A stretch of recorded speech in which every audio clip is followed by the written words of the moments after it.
Estamos en la serie de fundamentos, los fundamentos que se encuentran en Hebreos. Espero que esta noche trajeron sus Biblias. ¿Tienen sus Biblias? En físico, en teléfono, no importa. Porque hoy sí vamos a leer un montón de escritura otra vez.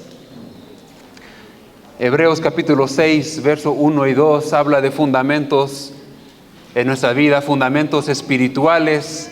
Dice, por eso dejando a un lado las enseñanzas elementales acerca de Cristo. ¿Cuáles son esas enseñanzas elementales? Avancemos hacia la madurez, dice.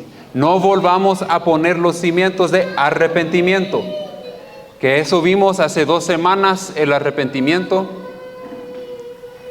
Y hablamos que cuando el Evangelio viene y nosotros respondemos a ese Evangelio, podemos responder con corazones duros o con corazones quebrantados, contritos delante de Dios, y vimos bastante sobre eso. Y no es algo que solo hacemos una vez. El arrepentimiento es algo que hacemos día y día mientras leemos las Escrituras y la Escritura nos redarguye, nosotros nos arrepentimos. El arrepentimiento es, voy en una dirección, y cuando me encuentro con esa cosa y el Espíritu Santo dice, hey, hay que cambiar, es un cambio no solo de pensamiento, sino de actuar también, de carácter, y me volteo y voy en pos de las cosas de Dios. Y hoy seguimos con el segundo fundamento, que es la fe. El tema de la fe no es algo pequeño. Mientras iba estudiando a ustedes las notas, a algún punto tuve que decir, ya, basta, tengo que armar algo, porque uno sigue profundizando y profundizando alrededor de la fe, porque es el hilo que teje Génesis con Apocalipsis. No solo lo menciona una vez, sino fe o la idea de fe es mencionada más de 750 veces en la Escritura. Algunos dicen que es 850 veces o más. Desde Abraham confiando en una promesa imposible en Génesis capítulo 12, que vamos a ver más de eso en un ratito, hasta el centurión cuya fe dejó a Jesús como boca abierto en Mateo capítulo 8, miramos el tema de la fe. Todo señala una verdad que no podemos esquivar. Sin fe es imposible agradecer o agradar a Dios. La palabra fe aparece 250 veces. La palabra creer otras 280 veces. Más las historias de fe que encontramos, unos dicen que son más o menos 125 historias, otros dicen que son 175 historias que explícitamente se tratan del tema de fe. Pero todo esto forma esa nube de testigos que gritan que la fe no es un detalle, es el corazón palpitante que encontramos en toda la Escritura. Me hizo pensar en Noé. ¿Alguna vez han pensado en la historia de Noé a través de la fe? Dios le dice, construye un barco. ¿Para qué necesita un barco? Es que va a llover. ¿Y qué es lluvia? Mira, estoy en medio de más o menos un desierto. ¿Cómo así? Agarra un martillo. Aquí están los planos. Va. Y construye un barco. Rahab. Viene Israel y ella no tiene una promesa de que va a ser salvada de ninguna forma. Y ellos están a punto de destruir Jericó y ella esconde a los espías con la fe de que va a ser rescatada. Pedro, la historia de Pedro, sobre la tormenta, él escucha la voz de Jesús que dice, sale del barco. Pedro se sale del barco, camina sobre agua, fe. La fe no es una nota al pie, es el titular. Y no es solo la historia de los grandes cristianos, es nuestra historia también. Dios llenó su palabra con estos ejemplos, gente común como nosotros, apoyándose 100% de Él, no por casualidad, sino porque para enseñarnos que la fe no es opcional. La fe es cómo agradamos a Dios, cómo nos unimos a esa nube, no solo mirando, sino caminando, confiando y creyendo. Porque con Dios la fe no es una palabra, lo es todo. ¿Me escuchan? Y hoy vamos a tomar algunas de esas verdades que podemos encontrar en la Escritura sobre la fe, iniciando con Hebreos capítulo 11, el capítulo clásico sobre la fe, pero solo vamos a ver 2 versos, aunque uno podría ir verso por verso y hablar sobre la fe en ese capítulo, y yo les animo, háganlo, hagan un estudio de fe solo viendo Hebreos capítulo 11, pero Hebreos capítulo 11 verso 1 define fe de esta manera: la fe es la certeza o garantía de lo que se espera, la convicción de lo que no se ve. La palabra ahí, certeza o garantía, es una roca bajo tus pies. Es algo sólido sobre la cual podemos construir nuestras vidas. Esa palabra convicción es la prueba que sostiene la verdad. Aunque tus ojos no lo capten, aunque tu mente no lo entienda, nuestra fe no es un humo que flota, es algo que tiene sustancia. Está anclada en convicción. ¿Por qué es eso? Porque nosotros no lo tenemos que inventar. Nuestra fe viene de la palabra de Dios. Y eso es lo bonito, porque Romanos capítulo 10, verso 17 lo pone claro. Así que la fe viene como resultado de oír el mensaje, y el mensaje que se oye es la palabra de Cristo. Fe viene del oír, el oír de la palabra de Dios, y crece en nosotros cuando su palabra se hunde. ¿Conoces la palabra de Dios?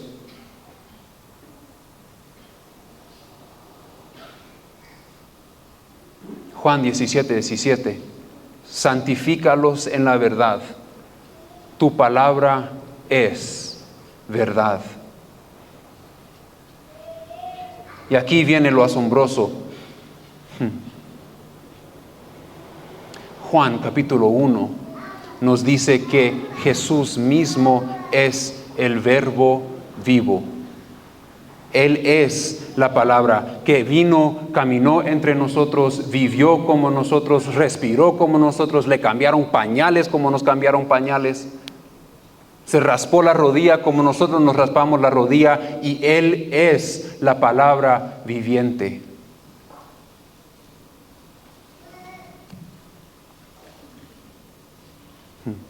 Entonces, para que se nos quede claro, nuestra fe viene del oír, ¿verdad? ¿El oír de qué?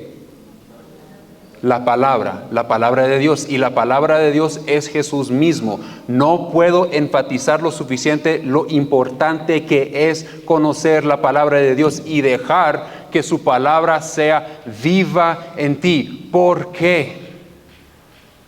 ¿Por qué debemos de pasar tiempo en la palabra de Dios? Porque nos cobra fe, y esa fe que hace nos lleva a agradar a Dios, porque sin fe, dice Hebreos capítulo 11, verso 6, en realidad sin fe es imposible agradar a Dios.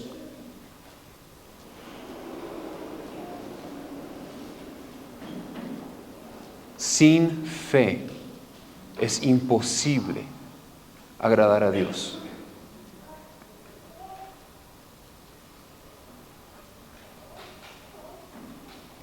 Entonces tengo que hacer la pregunta, entonces, ¿qué es fe?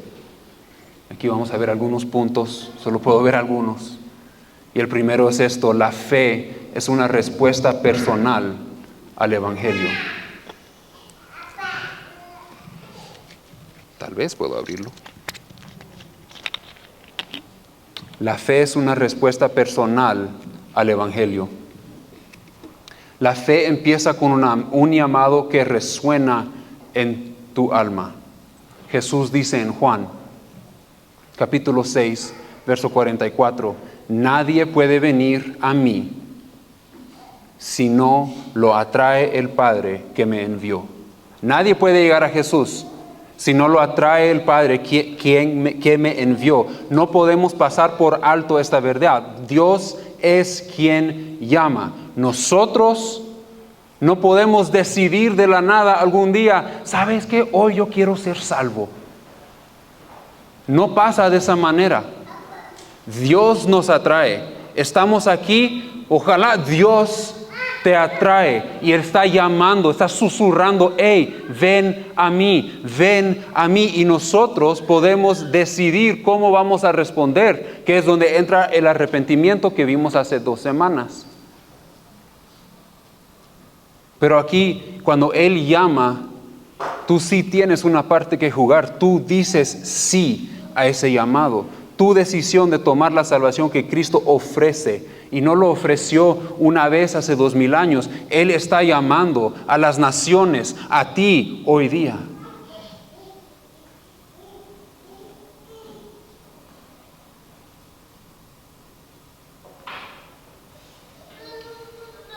¿Y a qué nos estamos aferrando el momento que decimos sí? Si decimos sí, ¿a qué nos estamos agarrando en la fe? 1 Corintios capítulo 15. ¿Sobre qué estoy construyendo? ¿A qué estoy diciendo sí? 1 Corintios capítulo 15, verso 1 al 4. Hermanos, quiero recordarles el evangelio que les prediqué, el que recibieron y en el que se mantienen firmes. Por este evangelio son salvos, si se aferran a la palabra que les prediqué. Que Cristo murió por nuestros pecados, según la Escritura, que fue sepultado, que resucitó al tercer día, según las Escrituras. 3 verdades como rocas en nuestras vidas. Jesús murió para borrar nuestros pecados. Expiación. Él limpia tu historial.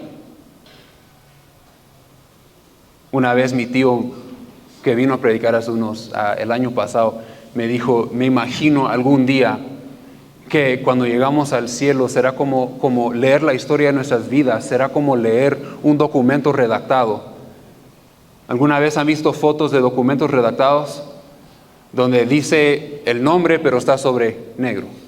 La fecha y está sobre negro. Y después comienza y dice, fulán y el lugar sobre negro. Comenzaron a negro. Y uno lee y no se entiende nada lo que se está diciendo. ¿Por qué? Porque está redactado. Y él me dice, algún día, tal vez cuando llegamos a los cielos, me imagino que así será leer nuestra historia. La sangre de Jesús redactando, cubierto, donde pequé. Ah, qué chilero, qué visión, digo yo. Jesús murió para borrar nuestros pecados. Resucitó venciendo la muerte. Y si lo creemos, nos hace justos ante Dios.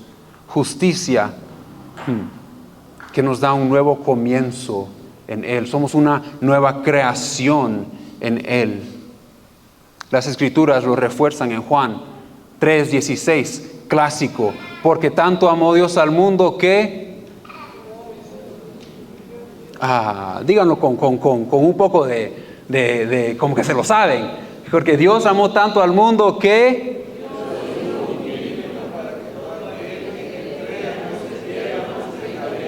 Eso. Ustedes prediquen conmigo. El amor impulsó a Jesús. La fe toma la vida que Él nos ofrece. Efesios capítulo 2, versos 8 al 9. Porque por gracia ustedes han sido salvados mediante la fe. No por obras, así es. Porque es el regalo de Dios. Ahora lo están leyendo. Es el regalo que Él nos da. El amor impulsó a Jesús. Porque Él amó tanto al mundo. Pero fe, disculpen, no estoy leyendo otra vez. La gracia de Dios es gratis, disculpen. La gracia de Dios es gratis, pero lo tomamos por fe. Romanos capítulo 3, verso 22 al 25. Esta justicia de Dios llega, dice, mediante la fe en Jesucristo a todos los que creen, pues todos han pecado. No algunos. ¿Alguien aquí que no ha pecado? Genial, porque si no has pecado te voy a invitar a predicar.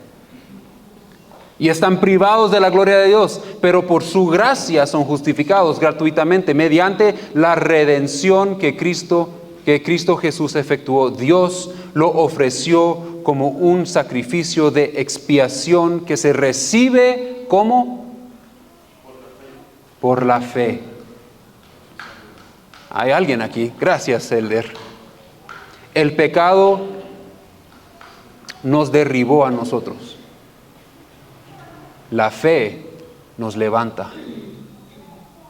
2 Corintios capítulo 5, verso 21.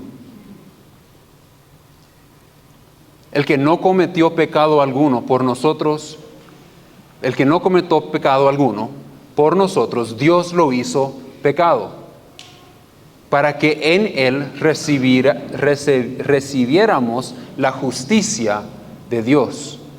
Otra vez, Jesús cargó nuestro desastre que nosotros hicimos. Nosotros, en cambio, ¿qué recibimos? Su perfección. Él tomó nuestro desastre, nuestro pecado, nuestra suciedad y nos ofrece su perfección. Wow. La fe no es un saludo distante. Es tu corazón diciendo sí al toque de Dios. No se trata de ganarlo, sino de confiar lo suficiente para tomar lo que Él te está dando gratuitamente. Punto 2. La fe activa la palabra de Dios y enciende la vida nueva. La fe activa la palabra de Dios y enciende la vida nueva. La fe no se queda quieta. Activa la palabra. Nos prende a la vida nueva que tenemos en Jesús. 1 Tesalonicenses, capítulo 2, verso 13. Solo para que sepan, todos estos versículos solo vienen por uno lee una parte. Yo inicié en Hebreos capítulo 6, verso 1, mirando la palabra fe. Me llevó a Hebreos 11. Leí Hebreos 11, estudié Hebreos 11, me llevó a un montón de lugares dentro de la Escritura. Tomé un montón de esos versículos y seguí el hilo que me llevaban a otros versículos. Así es como se construye un mensaje, pero también es como estudiamos la palabra de Dios. La misma palabra va de una cosa en otra. Así es como se mete la palabra en nosotros. Lo que yo estoy haciendo no es algo especial. Es la palabra y todos tenemos acceso a poder estudiarlo. 1 Tesalonicenses, capítulo 2, verso 13. Constantemente damos gracias a Dios, porque al recibir ustedes la palabra de Dios que les predicamos, la aceptaron no como palabra humana, dice, sino como lo que realmente es la palabra de Dios, la cual se queda muerto en ustedes como creyentes. ¿Así dice? No, actúa. Es una acción, tiene vida en nosotros. La palabra de Dios no es una carta muerta, está viva, obrando cuando nosotros creemos. La fe no es un secreto, no es algo callado que vivimos. Está aquí, es ahora, es un fuego que cambia de adentro, arde y sale por afuera.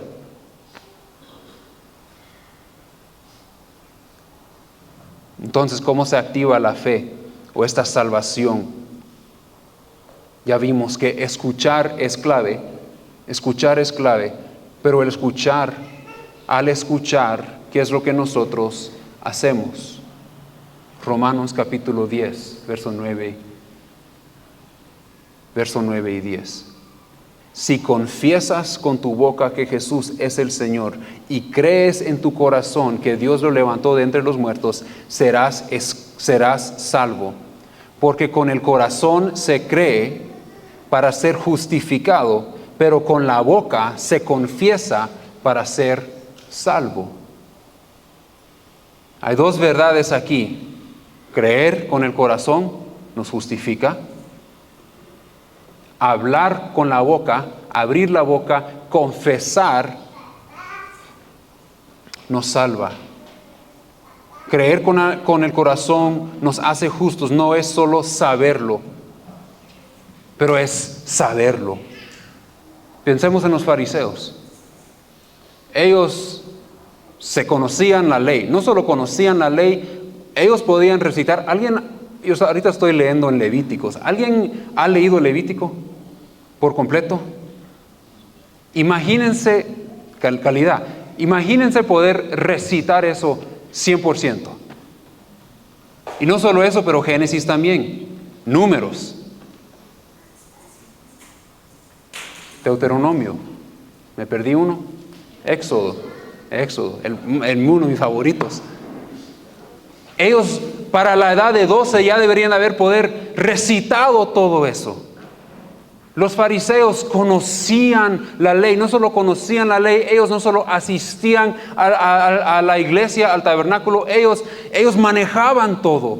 Ellos predicaban, ellos se preparaban para enseñar la ley a las personas. Y aún así llegó Jesús, ellos conocían, pero no conocían. Y llegó Jesús, quien era la palabra de Dios.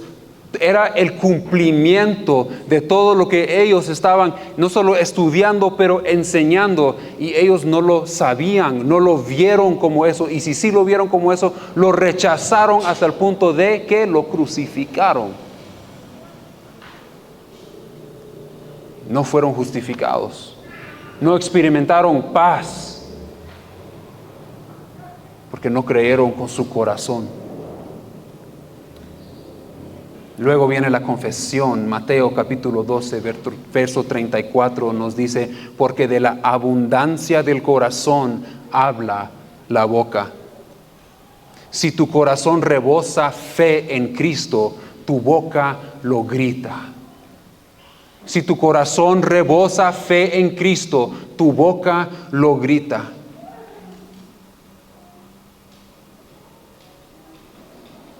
Si callamos nuestra boca, nos quedamos a medias, sin fuerza, sin fruto. 2 Corintios capítulo 4, verso 13. Tengo la misma actitud de fe que se expresa en las Escrituras. Creí y por eso me quedé callado. ¿No? Creí y por eso hablé. Nosotros también creemos y por eso hablamos. La fe tiene una voz. Repite lo que dice Dios. Aquí la palabra confesar que vemos ahí es decir lo mismo. Decir lo mismo. Es alinear tus palabras con su palabra. El salmista lo dijo en Salmos 19, o lo pidió de esta forma, Salmos 19, 14. Sean gratos los dichos de mi boca y la meditación de mi corazón delante de ti, Señor, roca mía y redentor mío. Cuando tu corazón confía y tu boca declara, la palabra cobra vida como chispa, en hierba seca. El otro día me hizo pensar, cuando estaba escribiendo esto, veníamos de la capital estábamos de bloqueo, un bloqueo va Uber, pero había fuego en la montaña por la sequía. Una chispa o algo incendió eso, no lleva mucho, pero la fe es eso en nuestras vidas, cuando comenzamos a hablar las promesas de Dios. Entonces quiero hacer esto un poco práctico, esta parte. ¿Qué dices tú cada día? Tu boca muestra tu corazón. A veces hablamos cosas que son de Dios. Como dice, creo que es en Santiago, de un lado salen palabras buenas, del otro lado palabras de veneno, del mismo, ¿cómo se llama eso? Nacimiento, nace agua dulce y agua amarga. No debe ser así, dice.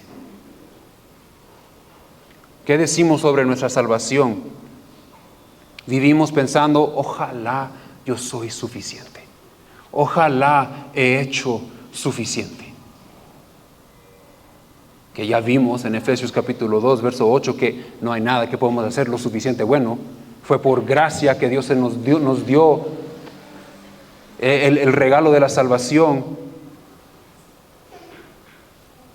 Mis palabras muestran, tus palabras confiesan día a día que tú has de verdad recibido la salvación de Jesús.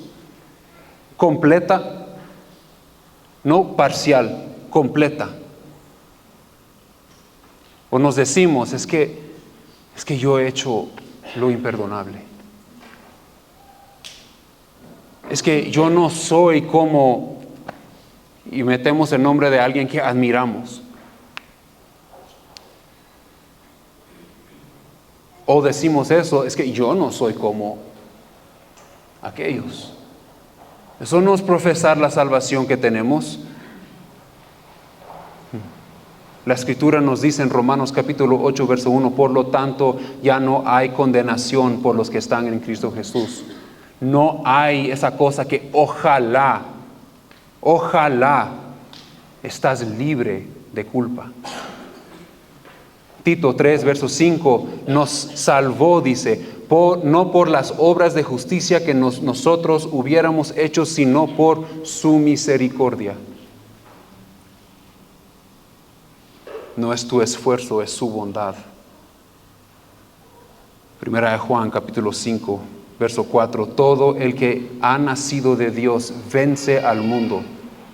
Esta es la victoria que vence al mundo, nuestra fe. Lo que vence al mundo es nuestra fe. Tú tienes victoria, no derrota. No es ojalá, es gracia recibida, culpa borrada, victoria segura. Ahora, ¿tus palabras dicen eso?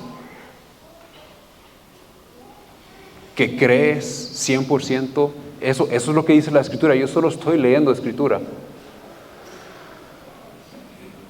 O hablemos de nuestros esposos o esposa, nuestros maridos. Tus palabras revelan tu corazón, ¿ok? Es que él nunca hace nada en la casa. Jamás va a ser líder.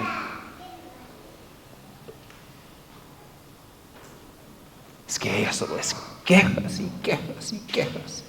Y los chismes, nunca paran. Es que ella no respeta a nadie, hermano.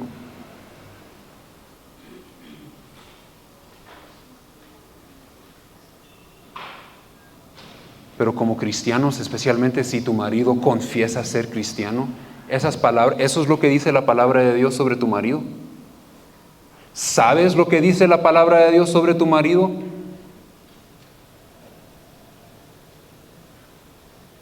¿Hablas esas cosas de ellos, hacia ellos, a su cara y detrás de su espalda?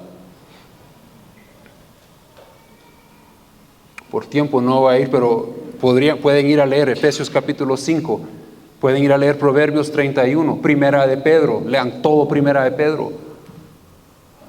Ahí podemos ver un montón de cosas que dice la Escritura, solo ahí acerca de nuestros maridos y cosas que podemos decir de ellos, creer de ellos y que nuestra boca confiese en alineamiento con la palabra de Dios. Y aunque no lo veo, Nora el otro día me escribió una nota que decía algo alrededor de me encanta lo intencional que eres con tus hijos y conmigo y con Dios. Y yo leí eso Y lo que yo sentía en ese momento cuando lo leí era, no he sido intencional con mi esposa, no he sido intencional con mis hijos, no he sido intencional con la palabra de Dios. Es que me siento como, ¡ah! Y ella escribió eso, me animó con eso, antes de que lo vio. No sé si lo viste, pero para mí fue antes de que yo lo sentía y lo veía en ese momento. Lo había metido en un libro que estaba leyendo, ni leí nada, solo cerré mi libro, me acosté y me dormí con ese pensamiento. ¿Qué decimos sobre nuestros hijos? ¿Nuestras palabras se alinean con lo que dice la Escritura de nuestros hijos? ¿O decimos cosas como, es que ya no tienen remedio?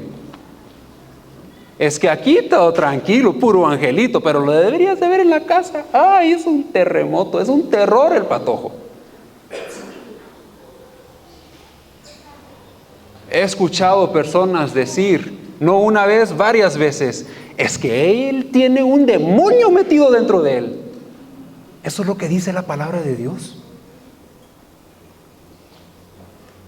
Digo esas cosas, mi fe no se está alineando con la palabra.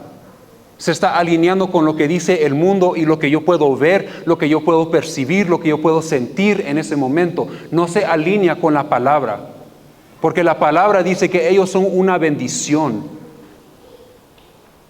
que Dios los va a guiar, que si yo los levanto, dice Proverbios 22:6, dirige tus hijos en el camino correcto y cuando sean mayores no se apartarán de él. Yo no sé de ustedes, pero como padre me aferro a esa promesa. Señor, derrama tu gracia sobre mis hijos.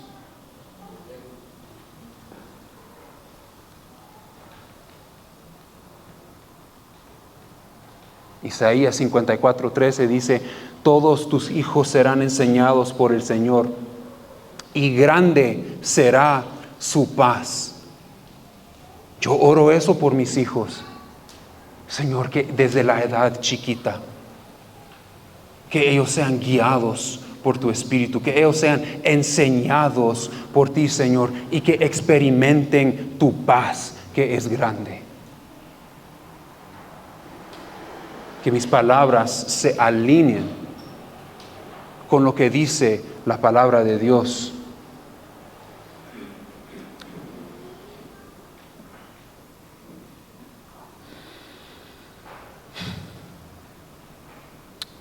La fe trae transformación.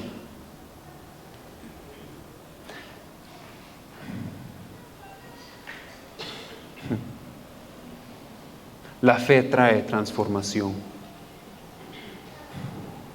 Segunda Corintios, capítulo 5, verso 17. Por lo tanto, si alguno está en Cristo, es una nueva creación. Dilo conmigo, yo soy, pero díganlo con valentía, yo soy una creación nueva. Lo viejo ha pasado, ha llegado ya lo nuevo. No estás remendado. Tu vida no está remendada. Tú eres una creación nueva. En Cristo eres una creación nueva. Primera de Juan, capítulo 3, versos 9 al 10. Ninguno que haya nacido de Dios practica el pecado, o sea, vive una vida que habitualmente decide pecar, no algo que hiciste y no, es algo que estás eligiendo hacer, es un hábito en tu vida. Practica el pecado. No, ninguno que haya nacido de Dios practica el pecado, porque la semilla de Dios permanece en él. No puede seguir pecando porque ha nacido de Dios. Así distinguimos entre los hijos de Dios y los hijos del diablo. El que no practica la justicia no es de Dios. Tampoco lo es el que no ama a su hermano. La fe siembra la naturaleza de Dios en ti.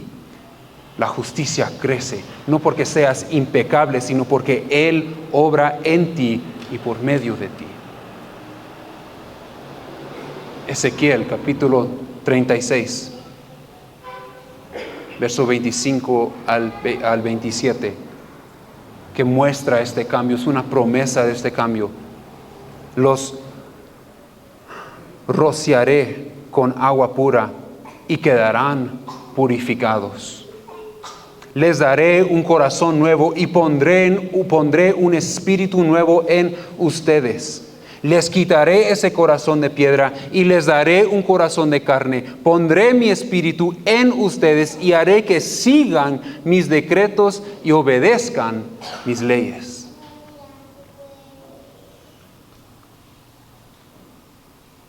De sucio a limpio, de duro a blando, vacío a lleno del Espíritu. La fe cambia todo. La fe transforma todo. Somos creación nueva. Efesios capítulo 1, verso 13 y 14. Y en él también ustedes, cuando oyeron el mensaje de la verdad, el evangelio de su salvación, oyeron el evangelio de su salvación, lo creyeron y fueron marcados con el sello del Espíritu Santo prometido, que es un anticipo de nuestra herencia hasta que llegue la redención final del pueblo adquirido por Dios. Eres de Dios con el Espíritu diciendo, estás asegurado. Él es el sello en nuestras vidas. Primera Corintios, capítulo 1, verso 30.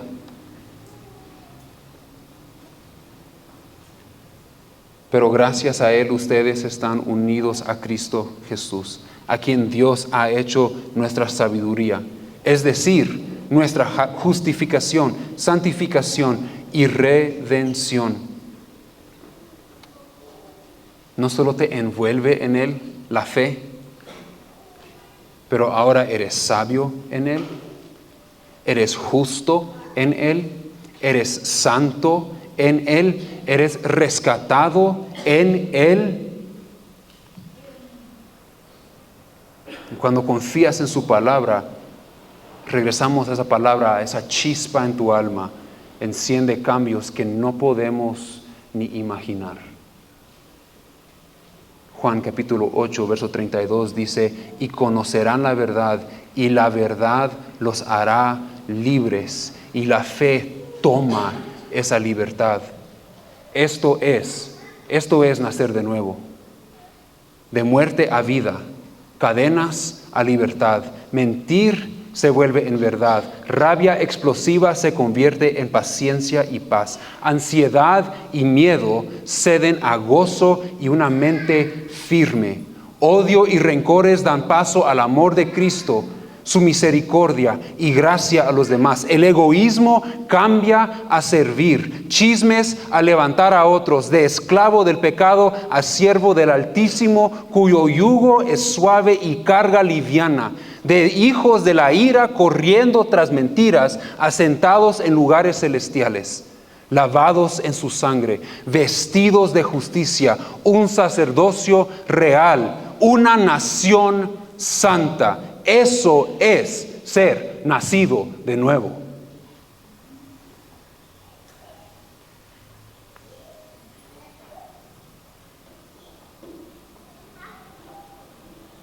Eso es ser nacido de nuevo. Eso es tu nombre. Eso es lo que Jesús cree de ti. Eso es lo que Él ve cuando te mira a ti. Yo creo que muchos de nosotros sabemos la oración. Lo hemos dicho tal vez una o dos veces. Señor, yo entrego mi vida a ti. Gracias por morir conmigo. Y comenzamos a vivir y en los momentos adecuados sabemos cómo actuar. Pero la fe verdadera nace en el corazón, despierta la palabra y nos rehace. La gente de fe, la gente a nuestro alrededor, disculpen, comienzan a decir cosas como es que antes, mano, eras tan explosivo, todo te enojaba, ahora nada te enoja. Salías de fiestas, tomabas, mano, eras un caos. pero ahora tienes una familia y una vida que hasta yo envidio. Odiabas a todos, solo hablabas mal de los demás, pero ahora eres tan feliz, siempre tanto gozo, hasta cuando merecen que les digas cosas malas, no se los decís. ¿Qué pasó? Yo me recuerdo cuando el miedo te paralizaba.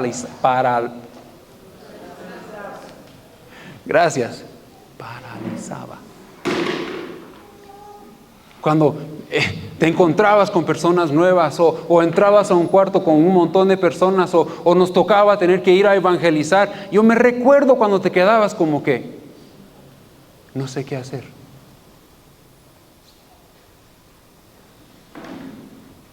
Y ahora eres valiente como un león. ¿Qué pasó?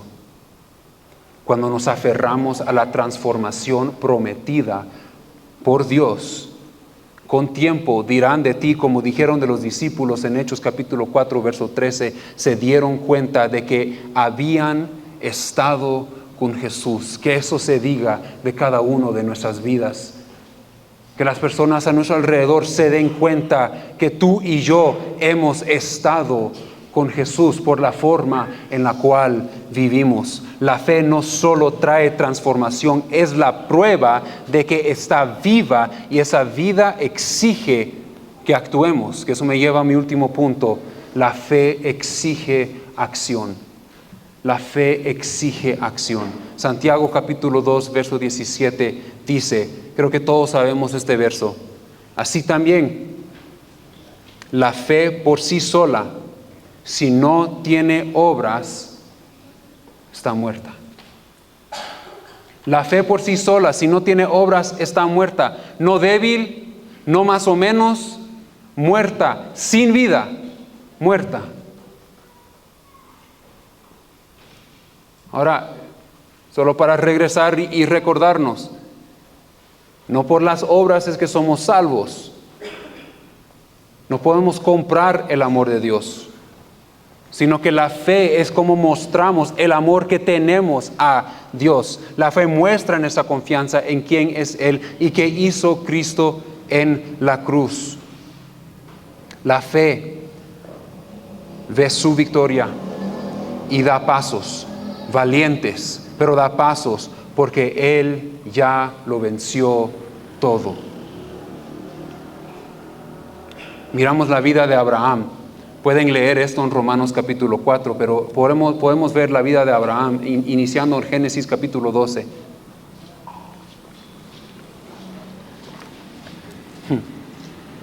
Llega Dios y le dice, hey, Abraham, se llamaba Abraham, deja tu tierra, tu parentela y la casa de tu padre y vete a la tierra que te mostraré.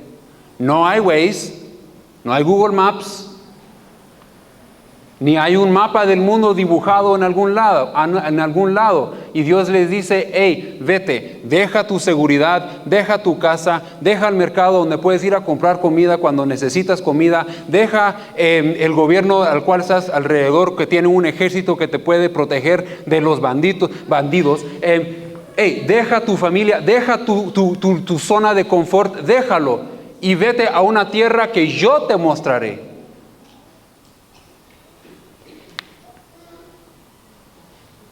Y él no toma un viaje que es de aquí a Cobán.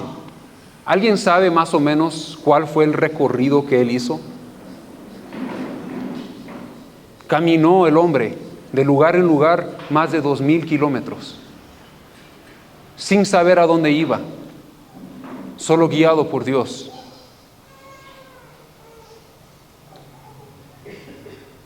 ¿Y cuál era la promesa que él había recibido de Dios? Te he hecho padre de muchas naciones. Te he hecho padre de muchas naciones. No dijo te voy a hacer. Escuchen eso. Dios dijo te he hecho padre de muchas naciones. Él tenía 75 años. Imagínese, don Guillermo. Profe Luis, iniciar otra vez. Tenía 75 años cuando Dios le dijo esto. Y le prometió, te voy a hacer, te he hecho. Y su esposa, estéril, llevaban años casados sin ningún bebé. Pónganse en los zapatos de Abraham. ¿Cómo recibirían esa palabra de Dios? ¡Ja! Imposible. Porque lo es imposible. Solo Dios puede hacer una promesa como esa. En Romanos capítulo 4, verso 18 al 19 dice, contra toda esperanza, Abraham creyó. No flaqueó en su fe al considerar su cuerpo ya como muerto, ni la esterilidad de vientre de Sara. Sus ojos, yo me lo imagino, estando en el desierto, corriendo el aire, él parado, su familia está diciendo, vos estás loco, tu esposa no puede tener hijos, ustedes nunca han tenido familia, y te va a mostrar ¿qué? Una voz de dónde te habló diciendo que estás loco, viendo a un desierto. Pero él mirando arena, no solo miraba arena, miró la nación o las naciones que Dios le había prometido. Él no se quedó sentado, caminó. Romanos capítulo 4, verso 20 al 21, no dudó ni desconfió de la promesa de Dios, sino que se fortaleció en su fe y dio gloria a Dios, plenamente convencido de que Dios tenía poder para cumplir lo que había prometido. Estaba convencido, Dios lo dijo, entonces así lo es. Él dijo que yo soy una creación nueva, entonces así lo es. Él me dice que yo tengo paz, entonces así lo es. Él dice que yo tengo gozo, entonces así lo es. Él dice que yo puedo ser amor como Él es amor, yo voy a ser, así lo es. La vida de Abraham está marcada por acciones de fe. Deja su casa en Génesis capítulo 12, verso 4. Espera 25 años para ver la promesa de su hijo, Isaac, solo para escuchar las palabras de Dios unos 10 a 15 años después. ¡Hey! Ahora anda a sacrificarlo. Y Génesis 22, 5 y Hebreos 11, 19 nos indica que Abraham llevó a su hijo a ser sacrificado creyendo que Dios lo levantaría de entre los muertos. Génesis 14, verso 20 nos dice que antes de que el diezmo fue establecido, llega Melquisedec. ¿Y qué hace Abraham? Y si creemos que esto no es fe, estamos locos. Antes de que el diezmo fue establecido, él entregó su diezmo a Melquisedec. Y hay tantas instancias en la vida de él donde podemos decir fe, fe, fe, fe. Pero Santiago capítulo 2, verso 22, lo remata, diciendo de Abraham, su fe y sus obras actuaban juntas, y su fe se perfeccionó por lo que hizo. Abraham solo es el inicio. Los cristianos, con fe, sacuden la tierra. Sacudimos la tierra. En Hechos capítulo 17, verso 6, Pablo y Silas están en Tesalónica. El evangelio cayó como trueno y turba grita lo siguiente: estos que han trastornado nuestro pueblo. No. Estos que han trastornado el mundo han venido también acá, dicen. La iglesia primitiva volteó la nación romana. Hubo avivamiento por todas partes, de ciudad en ciudad. En Hechos capítulo 16, verso 26, en cadenas en la cárcel estaba Pablo y Silas, creo que era, sí, Pablo y Silas. A medianoche comienzan a cantar alabanzas. ¿Y qué pasa? Viene un temblor. Ese temblor abre las puertas, causa que cadenas se caen, y el que es el carcelero está a punto de matarse. Pablo dice: ¡Ey, mira, nadie se ha ido! nadie se ha ido. No te mates. Le comparte el evangelio en ese momento el carcelero y su casa. Entregan su vida. Fe abre, quita cadenas, abre puertas que están cerradas y trae salvación a personas quienes te encarcelaron. Hechos capítulo 3, verso 6, miramos a Pedro ante un lisiado. No tengo plata ni oro, le dice. No tengo plata ni oro, pero lo que tengo te doy. ¿Y qué es lo que él tiene? Él tiene fe en lo que Jesús le prometió. Estas cosas harán y más grandes, les dijo. Hablando de milagros, las cosas que él hizo. Y entonces Pedro lo mira y le dice: en el nombre de Jesucristo de Nazaret, levántate y anda. Y el hombre se levanta, comienza a danzar y a alabar a Dios. Fe. Fue la fe en acción de la iglesia primitiva que el mundo romano se encendió con el evangelio.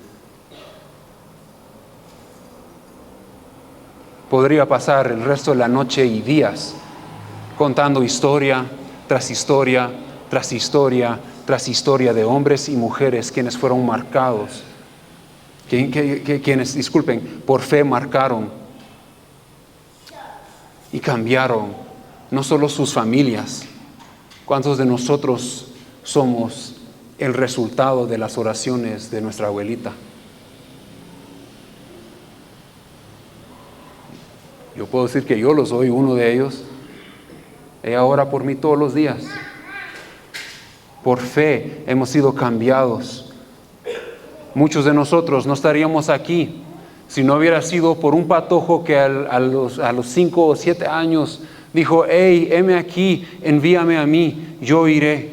Y en 1986, mi papá, después de haber sido apedreado, golpeado, amenazado, sacado de aldeas, corrido con machetes y al final deportado de México, se encuentra aquí en Guatemala cuando estaba en plena guerra civil y decide: eso es un buen lugar para quedarme.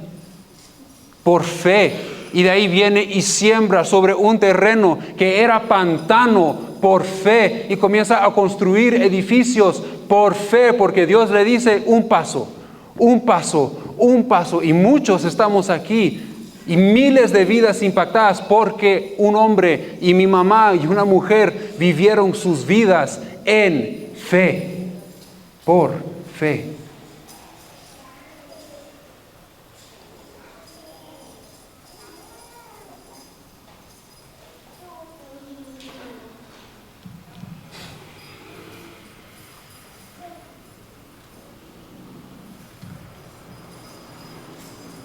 Johanna, ¿cómo están en Mason Kids? Bien, empezamos un poco tarde. Alabanza, pueden pasar. Yo no sé en dónde te encuentras, en tu fe.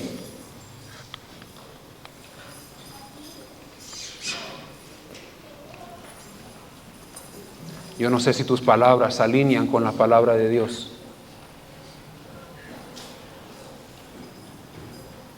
Yo no sé si Dios te está llamando a hacer algo y tú estás ahí como que: Dios, yo no puedo. Estoy paralizado con temor.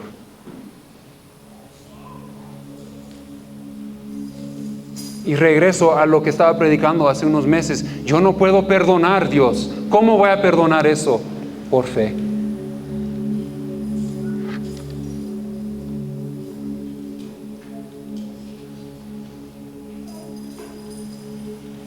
Señor, ¿cómo vas a restaurar mi matrimonio? ¿Cómo vas a regresar ese amor que teníamos? Por fe. Señor, ¿cómo vas a sanar a mi familia? Vas, Andy. Por fe. Don Juan Ramón está aquí porque muchos de nosotros oramos por usted en fe.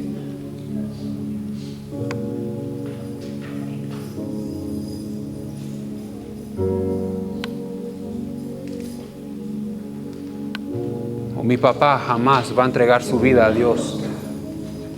Jamás. Mi esposo jamás va a entregar su vida a Dios. Mi hijo, ¿cuándo va a regresar? Por fe. ¿Verdad que sí, hermana Estelita?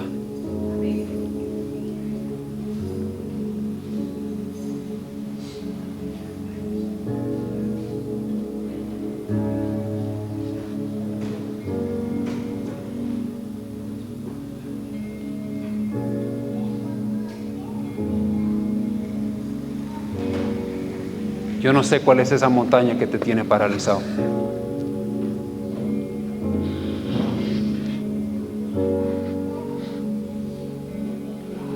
Pero yo quiero que le digas a esa montaña, muévete. No te quedes quieto. Ellos van a cantar, pero no se queden ahí sentados. Voy a invitar una vez más a Profe Luis, Walter, Don Juan Ramón. ¿Pueden pasar? Queremos orar con ustedes. Si tienes algo que, mira, necesito que alguien ore conmigo, que se pare conmigo. Yo necesito soltar este hábito. Y he luchado por años y siento que no se va a ningún lado. Necesito una palabra de Dios sobre la cual me puedo aferrar y pararme y construir mi vida.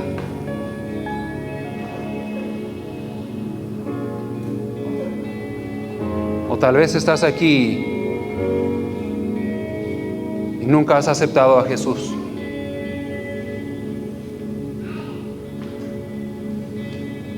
Yo te invito a no te quedes ahí en tu silla. Pero ven, uno de estos hombres con gusto quiere orar contigo. Ven con un corazón contrito, un corazón arrepentido. Y dice, Señor, perdóname. Yo he pecado en contra de ti. No recibo lo que tú me ofreces. Gracias por llamarme a ser parte de tu familia.